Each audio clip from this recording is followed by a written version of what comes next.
আল্লাহকে ভয় করে অথচ বিড়ি খায়, মিথ্যা। আল্লাহকে ভয় করে অথচ টেলিভিশনে বেড়ি চায়, তোর আপনি মিথ্যুক মিয়া কীর্তেন কনিডি মিয়া। কারে শুনান এই সমস্ত ফাও কথা? আমরা বুঝি না, আমরা ভাত খাই না, চিড়ে খাইয়ে বড় হয়েছি। আজকে দুপুরেও তো ভাত খাইলাম না। কারে শুনান এই সমস্ত কথা? যে আল্লাহকে ভয় করে সে গুনাহবর্জন, সে গুনাহবর্জন। যার ঘরে টেলিভিশন চলে সে আল্লাহকে ভয় করে। যে সুদ নিছে, কিস্তি নিছে, যার বউ বেপর্দা, যার মেয়ে বেপর্দা, যার ছেলে ঘরে নামাজ পড়ে না, আপনি আর কিছু বলতেন পারেন না, আপনার কাছে আল্লাহর ভয় নাই, আপনার মধ্যে তাকওয়া নাই। বেহেশত মামার বাড়ি না, বেহেশত খামখেয়ালি না। আমার শায়েখ আল্লামা মুফতি মুশতাকুন নবী কাসিম হুজুর কত সময় বলে না যে রে বাপ, হাসরের ময়দান এটা মামার বাড়িও না, নানার বাড়িও না। হাসরের ময়দান এটা তামাশা না, হাসরের ময়দান এটা খামখেয়ালি না। হাসরের ময়দান সেই ময়দান যে ময়দানের ভয়ে সোয়া লাখ আম্বিয়া পর্যন্ত দিবানিশি কাঁদছে। সমস্ত নবী আদম থেকে মুহাম্মদ সাল্লাল্লাহু আলাইহি ওয়াসাল্লাম, হর নবী হাসরের মাঠের ভয়ে কি করছে? আপনি কি এটি খামখেয়ালি মনে করেন?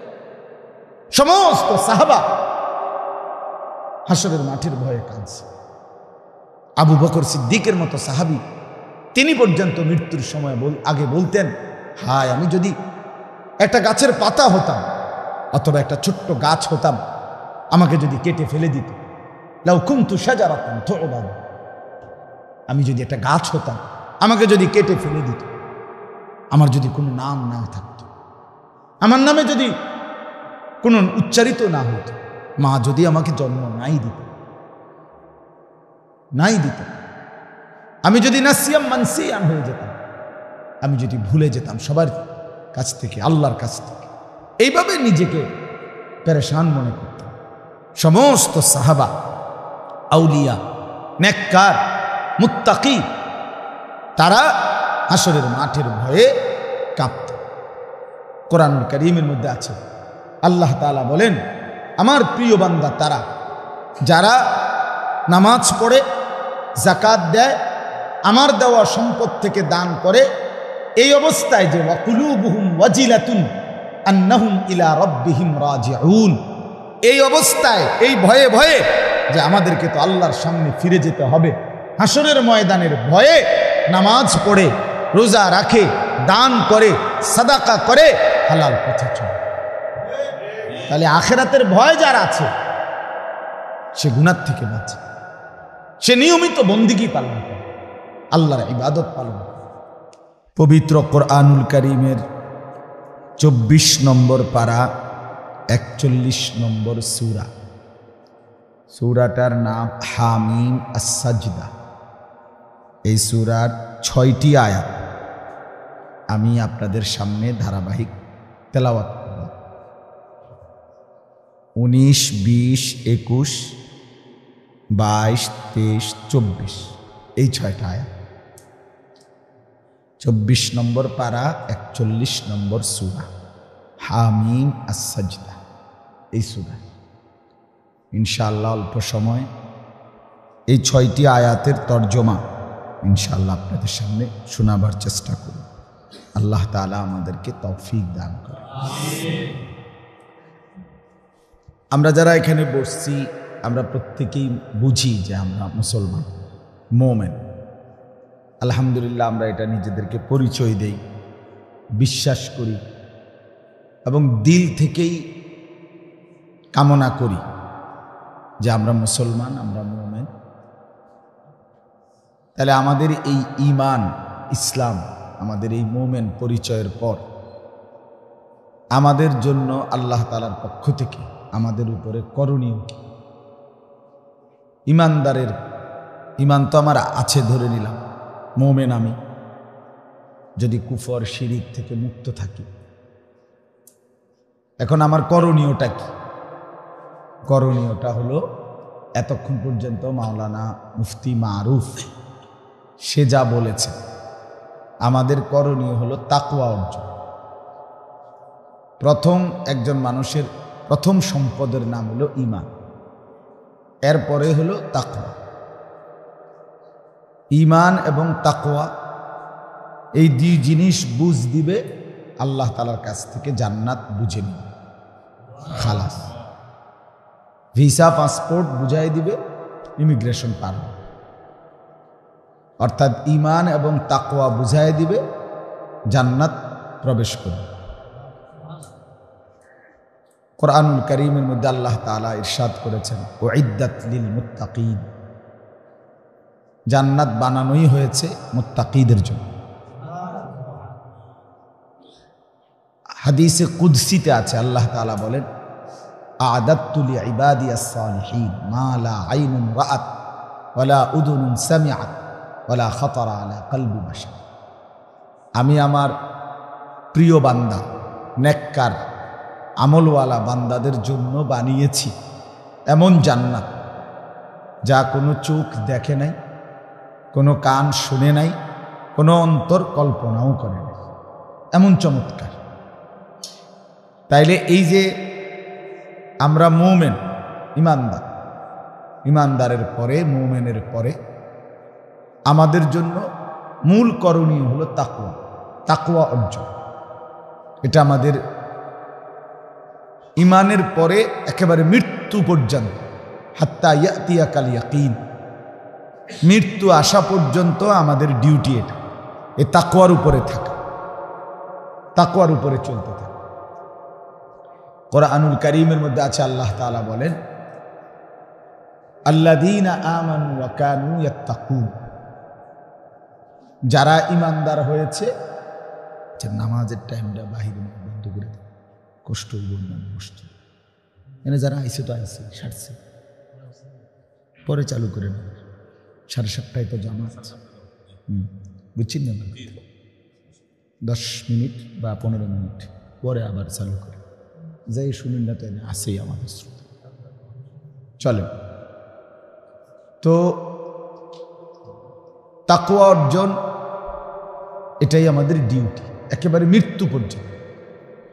কোরআনুল কারীমের মধ্যে আছে, আল্লাহ তাআলা ইরশাদ করেন, আলা ইন্না আউলিয়া আল্লাহি লা খাউফুন আলাইহিম ওয়া লা হুম ইয়াহজানুন। আল্লাহ তাআলা বলে, শোনো, সাবধান, মনে রেখো, নিশ্চয়ই যারা আল্লাহর ওলি, আল্লাহর বন্ধু, তাদের কোনো ভয়ও নাই, চিন্তাও নাই। এখন আল্লাহর ওলি কারা, আল্লাহর বন্ধু কারা? তো আল্লাহ তাআলা নিজেই বলছেন পরের আয়াতে, আল্লাযীনা আমানু ওয়া কানু ইয়াত্তাকুন। এই দুইটা কথা, যারা পূর্ণ ঈমানদার হয়েছে এবং যারা সদা সর্বদা তাকওয়ার উপর থেকেছে। ওয়া কানু ইয়াত্তাকুন, ধারাবাহিকভাবে যারা তাকওয়ার উপরে রয়েছে। তাহলে ঈমান এবং তাকওয়া এই দুই জিনিস আউলিয়া উল্লাহ, আল্লাহর বন্ধুর পরিচয়। আর আল্লাহর বন্ধুর ঠিকানাই জান্নাত, আল্লাহর বন্ধুর ঠিকানাই জান্নাত। সমস্ত জান্নাতি আল্লাহর বন্ধু, সমস্ত আল্লাহর বন্ধু জান্নাতি। আল্লাহর ওলি যত লোক যায়, একেবারে রিস্কাওয়ালা, ঠেলাওয়ালা, কুলিওয়ালা, দিন মজুর, নাম পরিচয়হীন, কেউ চিনে নাই, কোনোদিন চিনে না, এমন নিভৃত মানুষ যাকে পৃথিবী হয়তো চিনে না, জানে না, যার নাম শুনে নাই, এমন অসংখ্য কোটি কোটি মুসলমান আছে যারা আল্লাহর ওলি, আল্লাহর বন্ধু। কিসের বরকতে? ওই এই দুই জিনিস, পূর্ণ ঈমানওয়ালা এবং লাগাতার তাকওয়াওয়ালা, ধারাবাহিক মুত্তাক সর্বদা। এটাই পরিচয়। আল্লাহ তাআলা বলছেন, লাহুমুল বুশরা। এই দুই সম্পদ যার আছে, ঈমান এবং তাকওয়া, তার জন্যই সুসংবাদ, দুনিয়াতেও আখিরাতে। সে দুনিয়াতেও উত্তম, আখিরাতেও উত্তম। তো আমার বলার উদ্দেশ্য হলো, ঈমানের পরে তাহলে প্রথম হলো ঈমান, এরপরে আমাদের করণীয়, পালনীয়, আমাদের জিন্দিগির অর্জনীয় বিষয়ের নাম হলো তাকওয়া। পুরাটা জীবন আমরা চলতে হবে, হাসি, কান্না, আনন্দ, বেদনা, আহার নিদ্রা, হাঁটা চলা, ঘর পরিবার, স্ত্রী সন্তান, চলন বলন, আচরণ উচ্চারণ, লেনদেন, আচার অনুষ্ঠান, বেচা কেনা, দেশ জাতি রাজনীতি, ঘর সংসার, সব কিছু এক কথা আমার জীবনে আমি যাই করব ইমানদার হিসাবে আমার সেইটাই তাকওয়ার সাথে করতে হবে। ওয়াকানু ইয়াত্তাকুন, তাকওয়ার সাথে করতে হবে। এখন তাকওয়া কি জিনিস? যেটা আমাকে অর্জন করতেই হবে, জান্নাতে যাইতে হবে। ইমানের আছে ধরে নিলাম, এবার তাকওয়া আমাকে অর্জন করতেই হবে। এখন এই তাকওয়া কি? তাকওয়া দুই জিনিস। কয় জিনিস বলে? তারকুল মুনকারাত, ফি'লুল খায়রাত। তাকওয়া দুই জিনিসের নাম। এক নম্বর হলো সমস্ত গুনাহ নিষেধ বর্জন করা।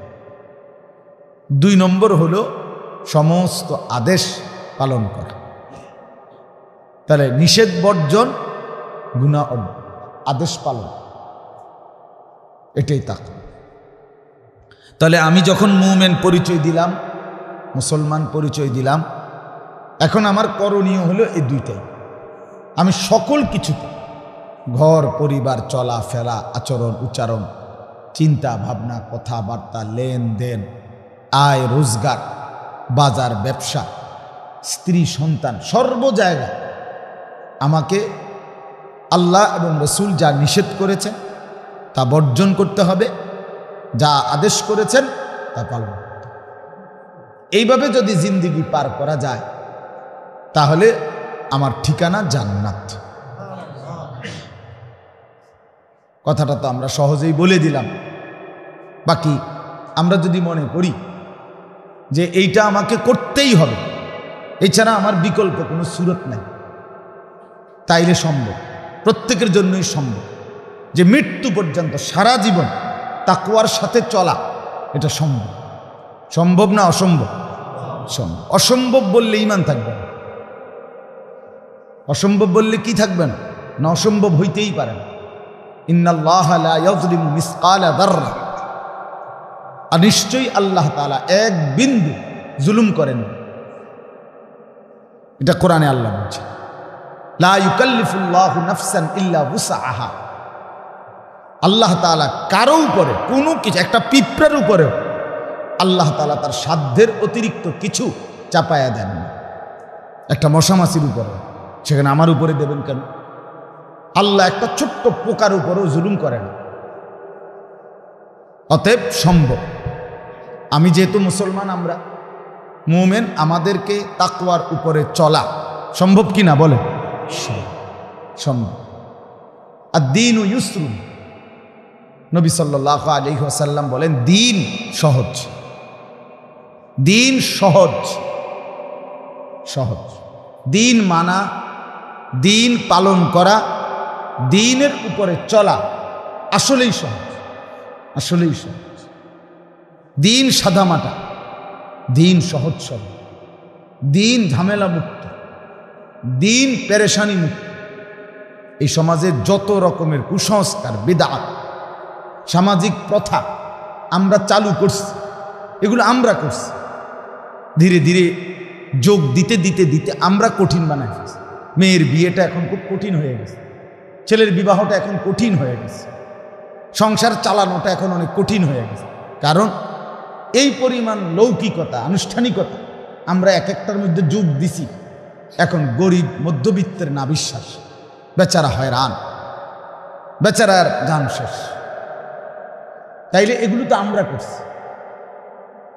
রাসূলুল্লাহ সাল্লাল্লাহু আলাইহি ওয়াসাল্লাম যে দিন আমাদের সামনে দিয়ে গেছিলেন সেটা একদম সহজ ছিল, একদম সহজ। ভিতরে সাউন্ড বক্স নেই, সেটা দেন। সেটা ছিল একদম সহজ, আমরা কঠিন বানাইছি, আমরা করছি। তাহলে এখন আমাদের অপরাধ, আমাদের অন্যায়, সেটা তো আল্লাহ তাআলার, রাসূলুল্লাহ সাল্লাল্লাহু আলাইহি ওয়াসাল্লামের কোনো দায় না, এটা আমরা বানাইছি কঠিন। আপনি কল্পনা করেন একটা বিবাহের মধ্যে গায়ে হলুদ, একটা গেট, এতগুলো মানুষকে খাওয়ানো, এরপরে যা এত টাকার যৌতুক, এত আনুষ্ঠানিকতা, এত কিছু, এগুলো কোরআন সুন্নাত থেকে নেওয়া হয়েছে? তাইলে এটা আমরা নিছি, আমরা বানাইছি। এতে হাতে দেখা দেই, হেতে হেতে দেখা দেখি, আমরাই এগুলারে অনেক রকমের আনুষ্ঠানিকতা করতে করতে আপনার এটারে কঠিন বানায় ফেলছে। জামাই আইব, হেতে রাতে বাজারের খরচার ব্যাগ দিব, হেতে গিয়া বড় মাছ কিনবো, আড়াইয়া দিনের দিন আবার জামাই আবার মেহমানি আইব, আবার বেডিতে আলাদা দিন করে খাওয়াই তুইব। দুনিয়ার কথাবার্তা, কুপ্রথা সমাজে আমরা এগুলারে কি করছি? বানাই চালু করে নিচ্ছি। তাহলে দিন সহজ, তাকওয়ার উপরে চলা সহজ, আল্লাহর পথে চলা সহজ। ওয়ালাকাদ ইয়াসসারনাল কুরআন লিযিকর, আল্লাহ তাআলা বলেন শেখার জন্য, মানার জন্য, বুঝার জন্য, মুখস্থ করার জন্য, আমল করার জন্য, হার লাইনে, সর্ব ব্যাপারে, সর্ব বিষয়ে আমি আল্লাহ কোরআনকে সহজ করে দিয়েছি। শিখতে চাও সহজ, মুখস্থ করতে চাও সহজ, বুঝতে চাও সহজ, শুদ্ধ করতে চাও সহজ, আমল করতে চাও সহজ, সম্ভব। আপনারা যে কেউ ইচ্ছা করলে কোরআন শরীফ শুদ্ধ করতে পারেন। কেন করেন না? খামখেয়াল, খামখেয়াল। আল্লাহ ভরসা, মাইতেন না চাই, আল্লাহ ভরসা, আল্লাহ ভরসা। হেমিয়ারে ইবলিসে কইছে, ইবলিস শয়তানে ওনারে বলে দিছে, চাচা আপনি মাইতেন না চাইতেন হুজুর, কইতো লাগলে কে কি কম কয়নি? মাইক ফাইলে তো এরকম কয়। বাহ বা পণ্ডিত হেবাটা মাতবর, আপনি মাতবর, মাইক ফাইলে কি আর কম কয়? কইতো লাগলে কি আর কম কয়? আরে রাখো হুজুরার সব কথা ধরলে কোনো আর চলন যাইত না, সব কানে হুজুরারে টাইম নাই না। এরম বেয়াদব লোক নাই? এগুলো বেয়াদব, সাফ। এই সমস্ত লোক নাম্বার 1 বেয়াদব, সভ্য মানুষ, গাফেল মানুষ, বেটা অপদার্থ। দিন তো একে মানো না, আল্লাহকে আবার বিদ্রুপ করে, কোরআনকে বিদ্রুপ। হুজুরের সব কথা, হুজুরদের কথা মানতে আপনারে বলছে কে? আপনাকে বলছে আল্লাহর কথা না মানতে। কথা বলেন না, হুজুরের ব্যক্তিগত কথা মানার দরকার কি? আপনার কে কইছে? আমি কোনোদিন কইছি? আমরা কোনোদিন? আমি আপনার একটা ব্যক্তিগত কথা আপনারা শুনেন যে কুমিল্লা ক্যান্টনমেন্ট, এখানে ক্যান্টনমেন্টে একটা বড় টাওয়ার আছে, এটাকে কয় গুমতি টাওয়ার। এটার নিচতলায় আন্ডারগ্রাউন্ডে এখন মাছ তরকারি এটি বেছে। আমি নিয়মিত ওইখান থেকে মাছ তরকারি কিনি, আজকেও কিনছি। 4টা মুরগি কিনছি, জিঙ্গা কিনছি 1 কেজি, এরপরে সিম কিনছি, এরপরে আপনার ফাতা কফি লইছি, একটা ধনিয়া ফাতা নিছি, ক্ষীরা নিছি, একটা ছোট লাউ লইছি, তারপরে আরও একটা কি জানি লইছি। তো এমনি এমনি আজকে লইছি। এখন আপনারা যেহেতু আমার শ্রোতা, আপনাদেরকে বললাম আপনারা সবাই এই গুমতি টাওয়ারে ওইখান থেকে তরকারি কিনবেন, বলেন ইনশাআল্লাহ। কি এটা না এখন তো সময় আইস দিলেন, মানে আপনারা বুঝছেন যে এটা কিতা করলেন হুজুর, এটা কথা নি বললেন। আমরা কিনতাম যাবো ক্যান্টনমেন্ট, আমরা আমরা লালমতি তরকারির অভাব পড়ছি, আমরা হেনে যাবো কিনতাম, আমরা বেকুব নিয়ে এবার আরে হুজুর আর পাইছত না, একটা বালা হুজুর আনতি, তেবে এটা কি কইলো, একটা কথা কইলো, এটা কইবে কিনা কন? তাহলে এইটা না আমার ব্যক্তিগত কথা, আমার হুজুরের কথা, মানে আমার কথা তো এইটা ব্যক্তিগত, এটা আপনারা মানতে কইছিলাম আমি। তো তাহলে আপনাদের কইলেন হুজুরদের সব কথা শুনে কুলান যাইত না? আপনার তো আমার কোনো কথাই শুনতে কইছি না আমি, আমার কথা আপনি শুনবেন কেন? আমার বউয়ের বাজার দরকার, আমার বাচ্চার কাপড় চোপড় দরকার, আপনি আইনা দেন আপনারা তো। আমি তাহলে তৈরি না আমার কথা শুনতে বললাম কথা। একজন ইমাম জুমার বয়ানে তার পরিবারের বাজার সদের কথা নিয়ে আমি রেখো, তো তাহলে আপনারা ওনার কথা বলছে কোথায়? আপনাকে তো বলছে আল্লাহর কথা, আপনাকে তো বলছে রাসূলুল্লাহ সাল্লাল্লাহু আলাইহি সাল্লাম। এই কথাটা খুব খেয়াল করুন। কার সাথে গাদ্দারি করেন পরে টের পাবেন। মাতবরিটা কার লগে করেন পরে টের পাবেন। পরে টের পাবেন। আপনাকে দাড়ি রাখতে কে বলছে আপনি আবার বুঝছেন, হুজুরে বলছে না নবীজি বলছে আপনি আবার জিগান। আপনাকে 5 ওয়াক্ত নামাজ পড়তে কে বলছে, হুজুরে বলছে না আল্লাহ বলছে? তাহলে আপনি কার সাথে গাঁটতারামি করেন? হ্যাঁ, আপনি ফাইজলামিটা কার সাথে করতেছেন? খামখেয়ালি করেন। আপনাকে সুদ খাইতে নিষেধ করছে হুজুরে না হুজুরের বাপে না আল্লাহ? তো তাইলে হুজুরে কি তাই না? এটা তো তার জবানে না, শুধু সব জবানে না ব্যবহার করছে হুজুরে, কিন্তু কথা কার? এই জন্য এটা আমি প্রথম বললাম। অসংখ্য মানুষের মধ্যে ভাব এই বদভ্যাস, খামখেয়ালি মনে আপনি মারতে না চাই হুজুরে এরকম কয়, মানে হাসি দিয়ে আমরা ব্যক্তি দিয়ে উড়াইয়া দিলেন, আপনি এনে না উড়াইয়া দিলেন হুজুরের কথা। মনে করেন হুজুরের দুর্বল, আপনি লাগে ফাইল না আর কথা দিয়ে আপনি একটা মাতব, আপনি 3 ফুট বিদেশ আপনি বাইক বিল্ডিং করে লাইছেন, ওনা আপনি খাইয়া দাইয়া খুব একটা মোসে আছেন, এই জন্য আপনার লগে ফাইল না। তো কি না পারলে নাই আর কি, তা আপনি মরতেন না? কথা বলেন না কেন? তখন আপনি আল্লাহর সামনে কি বলবেন? এইরকম ফাইজলামি কথা, এই বন খাইতে খাইতে কথা বলবেন, চা খাইতে খাইতে বলবেন, হ্যাঁ কি বলবেন? তখন কিভাবে বলবেন? আল্লাহর সামনে কিভাবে জবাব দেবেন? ইন্নাল্লাহা সায়ুকাল্লিম, হাদিস আছে নিশ্চয়ই আল্লাহ প্রত্যেকের সাথে, খোদার কসম একজন একজন করে আল্লাহ তাআলা প্রত্যেকের সাথে কথা বলবেন। লাইসা বাইনাহু ওয়া বাইনাহু তারজুমান, নবী সাল্লাল্লাহু আলাইহি সাল্লাম বলেন আল্লাহর মাঝে এবং বান্দার মাঝে, ওই যে কথা বলবে একজন একজন করে, 2 জনের মাঝে কোনো দোভাষী বুঝাইয়া দেওয়ানোর জন্য কেউ থাকবে না। সরাসরি আল্লাহ বলবে বান্দা তুমি কথা বলো, তুমি বলো, তুমি আমার সাথে। ওয়াকুল্লুহুম আতিহি ইয়াউমাল কিয়ামাতি ফারদা, কোরআনুল কারীম আল্লাহ বলেন সকলকেই আসতে হবে কিয়ামতের দিন ফারদান, আল্লাহর সামনে। ফারদান ওয়াহিদ ওয়াহিদ, একজন একজন। ফারদান মানে একজন একজন, একজন একজন। ওয়াহিদ ওয়াহিদ, একজন একজন। তাইলে আমার বাপ, আমি বলতে চাচ্ছি প্রথম কথা, এই কথা জেহানে নিতে হবে। এই মজলিসগুলোর মাকসাদ, বয়ানের মাকসাদ, মাহফিলের মাকসাদ, আপনি পরিবর্তন হবেন ধীরে ধীরে আগান। কিন্তু যে যেমনে আসেন, লড়েনও না, সরেনও না, হাসেনও না, কান্দেনও না, মাতেনও না, কিতা এটা কোন জিনিস? বিড়ি খাইতে লইছে তো লইছে, খাইতে আছে, কোনো সাড়াও নাই, শব্দও নাই, এটা কি? প্লাস্টিক মার্কা মানুষ, এটা কিতা? টেলিভিশন সাউন্ডের এক বদ অভ্যাস বানায় নিছে, এই অসভ্য অভ্যাস আর ছাড়বার কোনো নামগন্ধ নাই। এটা কি জাতের মুসলমান? কি এটা কিতা? ঠিক আছে অপরাধ হয়েছে, আজকে ভুল বুঝছি, এখন ছেড়ে দে। কথা বোঝেন নাই আমার? না এটা না, এটা কিটা গাদ্দারি শব্দ। আমাদের মধ্যে এই গাদ্দারিটা বেশি, ঘাটতারামি বেশি। মিশা কথা কইতে লইছি তো কমি আর দৌড়, হুজুররা বাদ দেবে না, কে কি করে উইতান হুন্না করলেন দিত। এটা কোনো কথা হইল?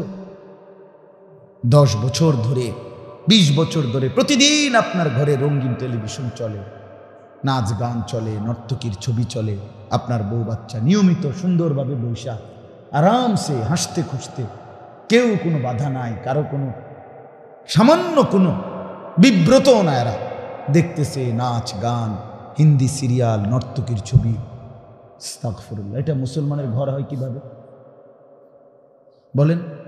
একজন মুসলমান পুরুষ, আপনি এতটা বেপরোয়া কেমনে হইলেন যে টোটালি বিষয়টাকে কোনো পাত্তা দিচ্ছেন?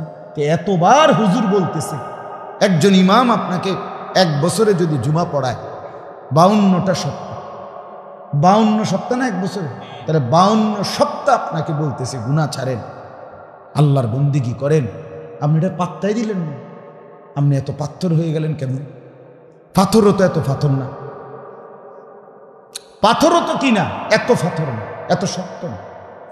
ওয়া ইন্না মিনাল হিজারাতি লামা ইয়াতাফাজ্জারু মিনহুল আনহার, কোরআনুল কারীমে আল্লাহ তাআলা বলেন অসংখ্য পাথর যাটা আল্লাহর ভয়ে যেটা ফাইটা ঝর্ণায়, যে পাহাড়ের গা বেশে আপনারা পাহাড় বাইয়া যে ঝর্ণার পানি পড়ে দেখছেন কোনো সময়? এটা পাথরের কান্না। এটা কিসের কান্না? পাথরের কান্না। আমি নিজে দেখছি সীতাকুণ্ড ঝর্ণা, আমি নিচেটাও দেখছি। প্রায় 2-2.5 ঘন্টা লাগাইয়া, আমি এই সময় নওজোয়ান আছিলাম, একটু একটু করে পাহাড়ের গা বাইয়া ওখানে গেছি বেটা মাথা। হ্যাঁ, তোমার প্রায় 2.5 ঘন্টা পরে গিয়া ওইখানে গিয়া যেখান থেকে পানি আসে পাহাড়ের ওই মাথাত গিয়া একেবারে ভিতরে গেছি আমরা, প্রায় 10-12 জন এক সমবয়সী। ওইখানে দেখছি যে দিক দিয়া পানিটা পড়তেছে সবটা পাথর। কোরআনে আল্লাহ বলেন পাথর ফেটে আল্লাহর ভয়ে সেটার নহর পানি প্রবাহিত হয়। ওয়া ইন্না মিনাল হিজারাতি লামা ইয়াতাফাজ্জারু মিনহুল আনহার। পাথর ফেটে যায়, লামা ইয়াশাক্কাকু, পাথর ফেটে যায়। ওয়া ইন্না মিনহা লামা ইয়াহবিতু মিন খাশিয়াতিল্লাহ।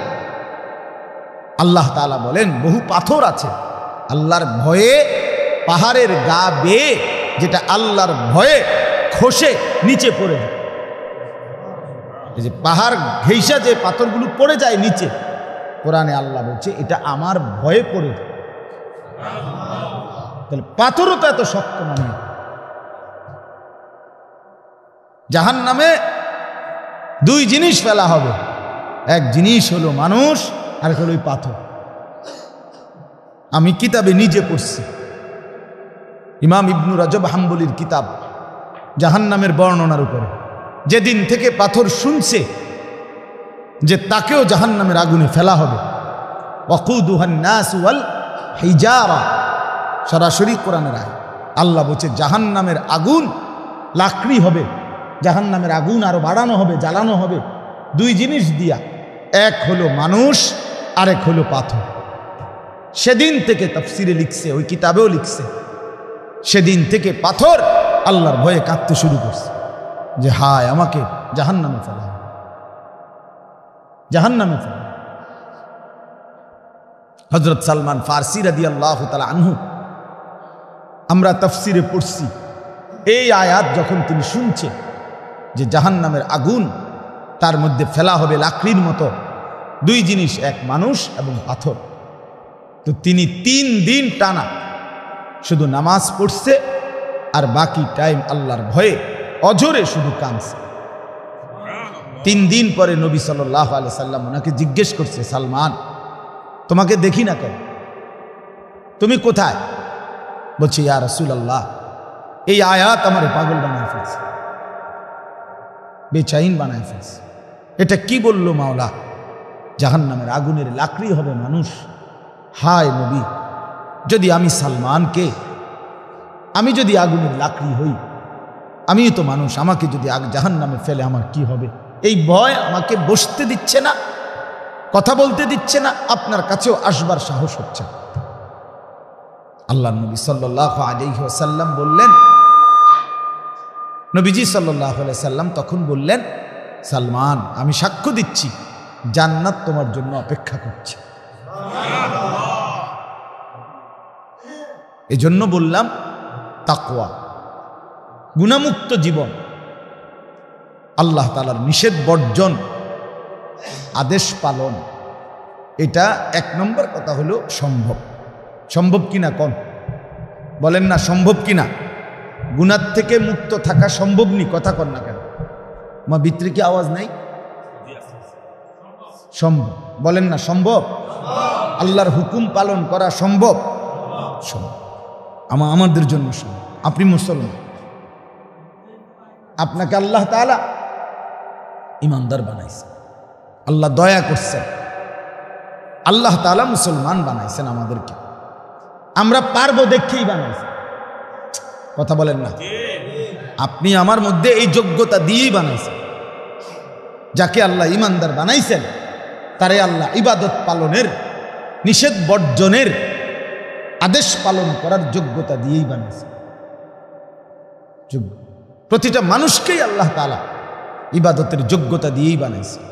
মা মিন মাউলুদিন ইল্লা ইউলাদু আলা ফিতরাতিন, প্রতিটা মানব সন্তান নবী সাল্লাল্লাহু আলাইহি ওয়াসাল্লাম বলেন ফিতরাত, স্বভাবজাত ধর্ম পালনের যোগ্যতা নিয়ে জন্মগ্রহণ করে, ইসলাম মানার যোগ্যতা নিয়ে।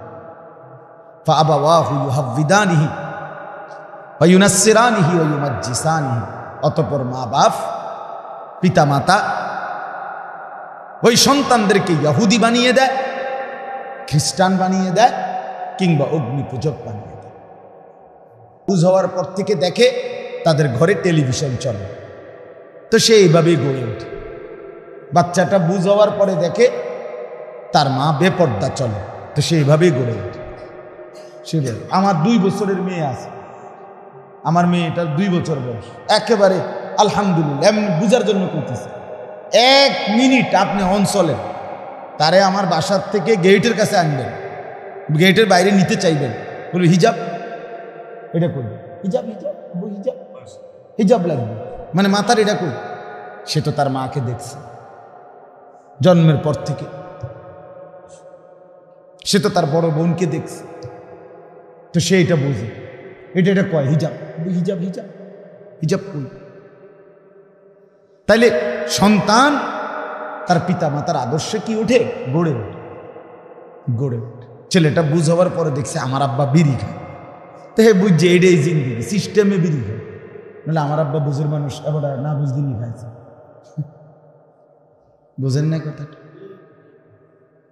সন্তান বুঝ হওয়ার পর থেকেই দেখছে এই ঘরের সবাই টেলিভিশনে নাচ গান, নর্তকীর ছবি দেখে, জিনা ব্যভিচারের দৃশ্য দেখে, অবৈধ প্রেম ভালোবাসার ছবি দেখে। তো সন্তানরা এটাই বুঝছে, এটাই জিন্দিগি, যে আমার প্রেম আমাকেই করতে হবে, আমার ভালো আমিই বাসতে হবে, অন্য কেউ বাইসালাম। আমার বেলায় আসছে আর এটার সদর বদর শুরু হয়েছে, এরই ভিতরে ইনশাল্লাহ আমার সময় শেষ হয়ে যাবে। মাইকের সদর বদর ঠিক হইতে হইতে আমার সময় শেষ। এই জন্য আমি বলতেছি যে কথাটা আমরা প্রত্যেকেই, আমার প্রথম কথা, আমি এই আয়াতের তর্জমা বলবো, কিন্তু আমার বক্তব্য হলো ঈমানের পরে আমরা যে কয়জন এখানে বসছি, আমরা মুসলমান, আমরা মুমিন, আমাদের করণীয় তাকওয়া অর্জন। আর তাকওয়া অর্জন করলে, ঈমান আর তাকওয়া বুঝাইয়ে দিলে আমাদের ঠিকানা জান্নাত। আর এই তাকওয়া 2 জিনিসের নাম, গুনাহ বর্জন, আদেশ পালন। কন্যা মাথা লাইলে হইতো না, পণ্ডিত মাথা লারে কইবে না, শুনতে আসি না আপনার টি, আপনি কইলেই তো কথা বুঝেন না, না আপনি মুখে কইবেন। গুনাহ বর্জন, আদেশ পালন, এই 2 জিনিসের নাম তাকওয়া। আর এই 2টা মিললেই কয় আল্লাহর ভয়, এই 2টা মিললে এটারই কি কয়। তাহলে কাগজের এই পিঠ ও পিঠ, একটা কাগজের যদি এই পিঠ ও পিঠ থাকে, তো এই পিঠ আর এই পিঠ আলাদা করার সিস্টেম নেই। এই পিঠ আছে বললে ওই পিঠও মানতে হবে, ওই পিঠ আছে বললে এই পিঠও কি করতে হবে, মানতে হবে। ঠিক আল্লাহর ভয়, এটা যদি কেউ বলে আল্লাহর ভয় আছে, তাহলে সে গুনাহ বর্জন করে, আদেশ পালন করে। আর গুনাহ যে বর্জন করে, আদেশ পালন করে, সে আল্লাহকে ভয় করে। এটা একটার সাথে কাগজের উপর। আল্লাহকে ভয় করে যে গুনাহ সে বর্জন করে, আদেশ পালন করে। গুনাহ যে বর্জন করে, আদেশ পালন করে, সেই আল্লাহকে ভয় করে। এটা আলগা কোনো হইতে পারে না, আলাদা হইতে পারে। আল্লাহকে ভয় করে অথচ বিড়ি খায়, মিথ্যা।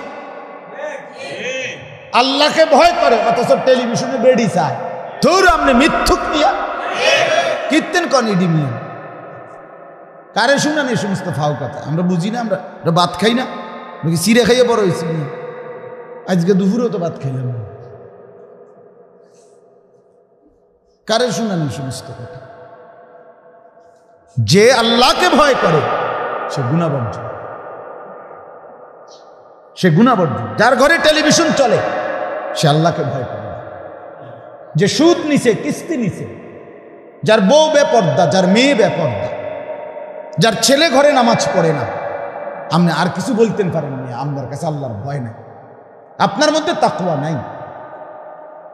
বেহেশত মামার বাড়ি না, বেহেশত খামখেয়ালি না। আমার শায়েখ আল্লামা মুফতি মুশতাকুর নবী কাসিম হুজুর কত সময় বলে না যে রে বাপ, হাসরের ময়দান এটা মামার বাড়িও না, নানার বাড়িও না। হাসরের ময়দান এটা তামাশা না, হাসরের ময়দান এটা খামখেয়ালি না। হাসরের ময়দান সেই ময়দান যে ময়দানের ভয়ে সোয়া লাখ আম্বিয়া পর্যন্ত দিবানিশি কাঁদছে। সমস্ত নবী আদম থেকে মুহাম্মদ সাল্লাল্লাহু আলাইহি ওয়াসাল্লাম হর নবী হাসরের মাঠের ভয়ে কি করছে? আপনি কি এটি খামখেয়ালি মনে করেন? সমস্ত সাহাবা হাসরের মাঠের ভয়ে কাঁদছে। আবু বকর সিদ্দিকের মতো সাহাবী তিনি পর্যন্ত মৃত্যুর সময় আগে বলতেন, হায় আমি যদি একটা গাছের পাতা হতাম অথবা একটা ছোট্ট গাছ হতাম, আমাকে যদি কেটে ফেলে দিত, লাউ কুনতু শাজারাতান তু'বাদ, আমি যদি একটা গাছ হতাম, আমাকে যদি কেটে ফেলে দিত, আমার যদি কোনো নাম না থাকতো, আমার নামে যদি কোনো উচ্চারিত না হতো, মা যদি আমাকে জন্ম নাই দিত, আমি যদি নাসিয়াম মানসিয়ান হয়ে যেতাম, আমি যদি ভুলে যেতাম সবার কাছ থেকে, আল্লাহর কাছ থেকে, এইভাবে নিজেকে পেরেশান মনে করতাম। সমস্ত সাহাবা, আউলিয়া, নেককার, মুত্তাকি, তারা হাসরের মাঠের ভয়ে কাঁপত। কোরআনুল কারীমের মধ্যে আছে, আল্লাহ তাআলা বলেন, আমার প্রিয় বান্দা তারা যারা নামাজ পড়ে, যাকাত দেয়, আমার দেওয়া সম্পদ থেকে দান করে, এই অবস্থায় যে ওয়াকুলুবুহুম ওয়াজিলাতুন আন্নাহুম ইলা রাব্বিহিম রাজিউন, এই অবস্থায় এই ভয়ে ভয়ে যে আমাদেরকে তো আল্লাহর সামনে ফিরে যেতে হবে, হাসরের ময়দানের ভয়ে নামাজ পড়ে, রোজা রাখে, দান করে, সাদাকা করে, হালাল পথে চলে। তাহলে আখিরাতের ভয় যার আছে সে গুনাহ থেকে বাঁচে, সে নিয়মিত বন্দিগি পালন করে, আল্লাহর ইবাদত পালন করে।